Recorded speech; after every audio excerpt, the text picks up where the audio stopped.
Say what's up, buddy? Oh, Charleston White. Yeah. This Charleston White. Who are you? You a bitch. I'm the product of slavery. Look how beautiful I look. Look how powerful I sound. I know y'all didn't think slavery went away. The spirits of the slaves and the spirit of the slave master, it's all in me. Our bandman Kevo, he's been going viral for the last 2-3 weeks. He got that booty butt lift on the belly. Yeah, he got that booty butt lift on the belly. Yeah. Yeah, you playing. You should have said what you need to say. Say what's up with it, man. We's a battle motherfucking Monday morning. We down, goddamn it. I'm talking about it. We got the hotline jumping like a motherfucker, man. Always jumping like a bitch in this. What would you have done differently for Lil Migo in his situation? I would have jumped on a disabled nigga and went viral in the airport. An Uncle Ruckus. Taken from the popular Boondocks character, an Uncle Ruckus is a melanated individual who, despite being darker than a lake full of oil at midnight, believes that black people and themselves are inferior to white people, and I believe that nobody else is more true to this title but Charleston White. Now, if you don't have the pleasure of knowing who Mr. Charleston White is, first of all, consider yourself blessed.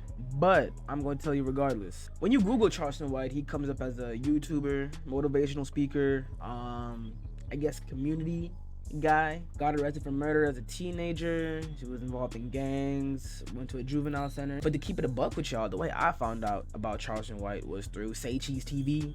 You know what I'm saying? Dominus Live News, all these Vlad TVs, all these interview sites posting him, just spewing a whole bunch of nonsense, spewing a bunch of bullshit. I ain't gonna lie to you. So I think it would be more productive rather than just telling y'all, but to show y'all the foolishness bro be talking about. So I got a couple clips lined up for y'all, but let's get to this first one. So this next clip is Charleston on Say Cheese TV. He's doing an interview, and they're talking about the Black Lives Matter organization and how it got exposed that the owner of the organization bought a new house, new mansion really, with BLM donations.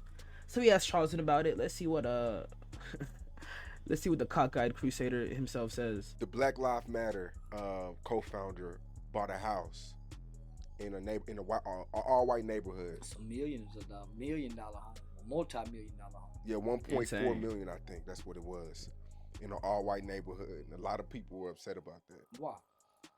Because, I mean, she took money that was donated to Black Lives Matter to move around white people. Well, black people didn't donate the money. Now, keep this in mind. Black Lives Matter is a 501c3 nonprofit organization. So they have to hire her as the CEO.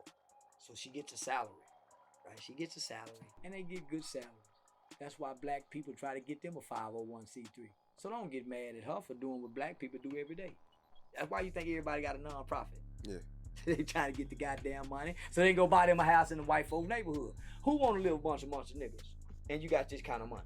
Nigga, please. Who want to live?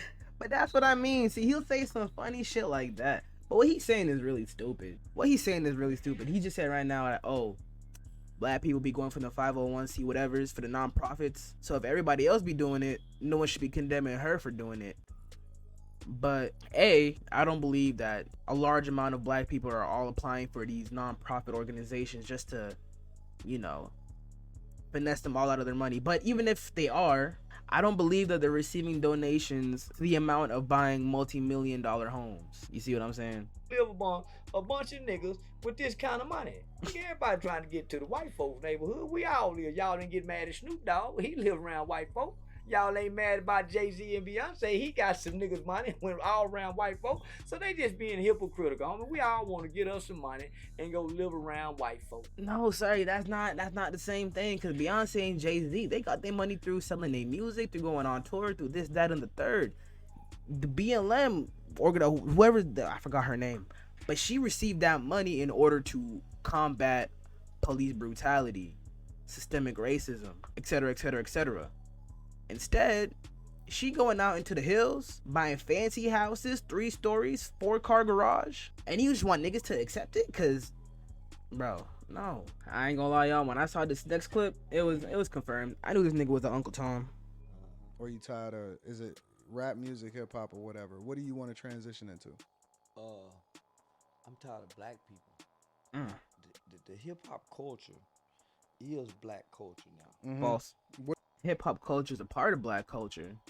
hip hop culture was created by black people. But black culture is not just hip hop culture. Black culture is just not hip hop. There's black art, like visual art, black literature, black music outside of hip hop, R&B, jazz, rock, soul, black cuisine, soul food, black dances, black media, black movies, black TV shows. Like, it's so much more than just what how Charleston White would describe it, bang bang shoot 'em up gangster music. But let's keep this one going.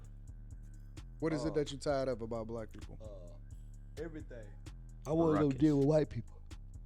Y'all want to deal with white people. Of course you Why? do. What's the difference? We all know where we stand.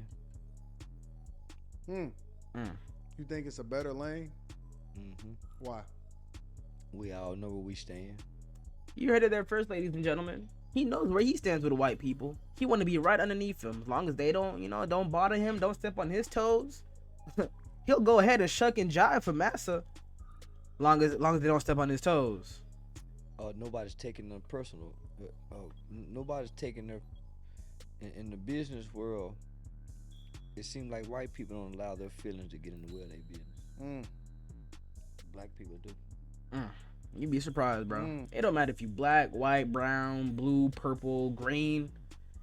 It's gonna happen between everybody because that's a human thing. Letting emotions get in the way of business, in the way of whatever you got going on. That's just a human nature thing, not specifically to black people. So like when you go ahead and deal with these white folks and go shuck and jive for these white folks, and they don't like how you shucking and jiving, maybe you miss a step or two here and there, they gonna get on your ass too, and you're gonna be in the same exact position. Now look, there's plenty more clips I could pull up of Charleston White just spewing out absolute bullshit out of his mouth. But we be here for a few hours, and I don't got that kind of time. I don't think you got that kind of time. And trust me, he got way more hateful rhetoric, not just towards black people. He went on a notorious rant against Asian people. He had a beef with China. I believe it's C-Mac. He's a Chinese American rapper or American Chinese rapper. But I don't even want to play y'all the video. He was just saying some absolute despicable shit, talking about abusing women, abusing babies. Like, it was just, that nigga need to see the pits of hell. He need to see the pits. The moral of the video, stop giving these niggas a platform. Stop giving these niggas a mic. Not everybody needs one. Not everyone needs their thoughts heard out to the world. This man Charleston White is a raccoon, a buffoon, and we need to get him out of here.